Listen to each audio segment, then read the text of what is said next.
Speaker number 10, Ronald E. Melvin. Finding common grounds. Finding common ground.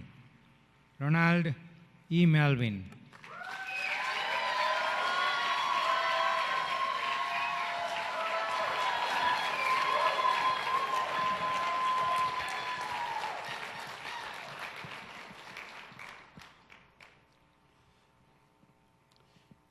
Have you never noticed how different your friends are?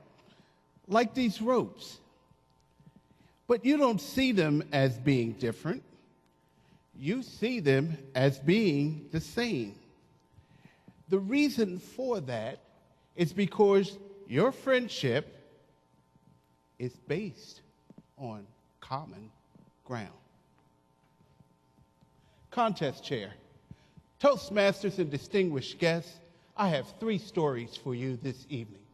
The first was told to me about a wealthy woman returning home after a day of shopping. She had a little bit of extra time and she decided to stop in for a cup of coffee.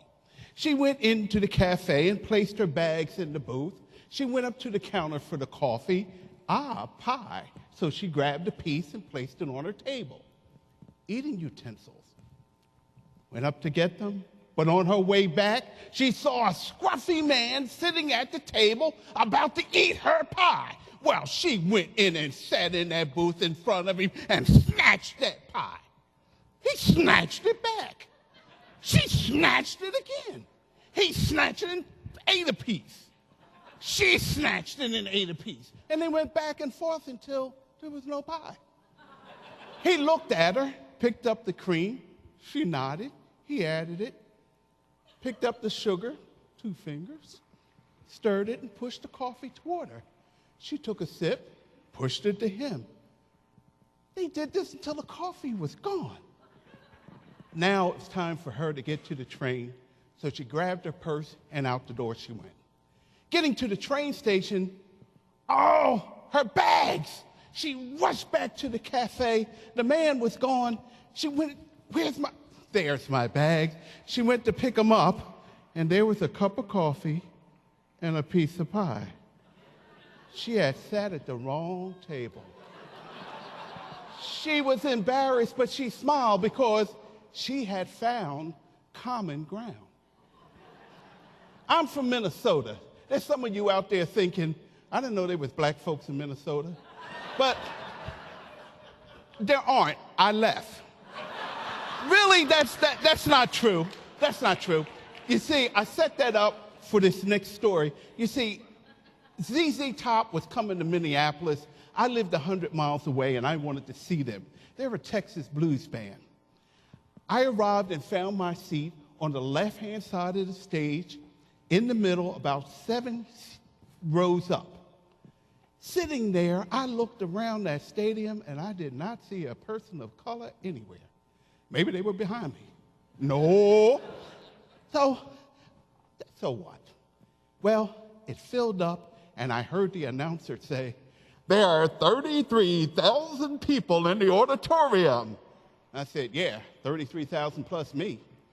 Now, at about this time, out came ZZ Top. They did a wonderful show. Then there was an intermission. And then came a group called Lynyrd Skynyrd. They do country rock. Not my thing, but good music. Well, they came out on stage. One of the band members grabbed the mic and said, there won't be any rap music in here tonight. And with that, the largest Confederate flag I'd ever seen unfurled from the ceiling down to the floor and went from the left of the stage to the right. I said, oh God, don't let them have a Civil War flashback. At that point, they started singing Sweet Home Alabama. The crowd went wild. They leaped to their feet. In the back of my head, I heard my daddy say, son, when in Rome, do as the Romans do. So I leaped up, Sweet Home Alabama. That's where, the next thing I know, we had our arms around each other's shoulder. Where the sky is so blue. At that point, they introduced me to one of their friends, Jack Daniels. Oh yeah, Sweet Home. We had a great time. We had a marvelous time. And when it was all over, they shook my hand, gave me a hug, and said they hoped to see me at another concert. On my way home, I thought about it. I was the one that walked into that room with bias. I was the one that was prejudiced. But I smiled because I found common ground. Bruce and I were from different cultures. There was nothing about us that were the same. We found common ground in motorcycles, especially Kawasaki. We had met at the Kawasaki Pavilion in Daytona.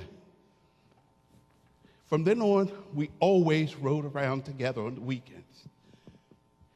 Last bike week, we were invited to a barbecue. We left at about 8 o'clock. As we were leaving the speedway, and I turned onto the highway to drive a mile to 95, I got to the first light, and Bruce wasn't there. Well, I circled back around, and when I got back, there were all kinds of emergency vehicles there, and I didn't know what to do. I maneuvered my bike up as far as I could go. I ran up into where I could see it, and there was Bruce. Oh, Bruce was laying there. His bike was on top of him, and his life fluids were flowing around his head and his shoulders. Fate had taken my friend and left me with memories.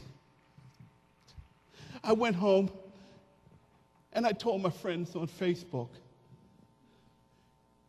Someone sent back a note that said, Mel, you know what a friend is? A friend is someone who reaches out for your hand and touches your heart. And that's what Bruce did. So I say to you folks, stretch out your hands. You will touch hearts, but you'll be more successful if you first seek common ground.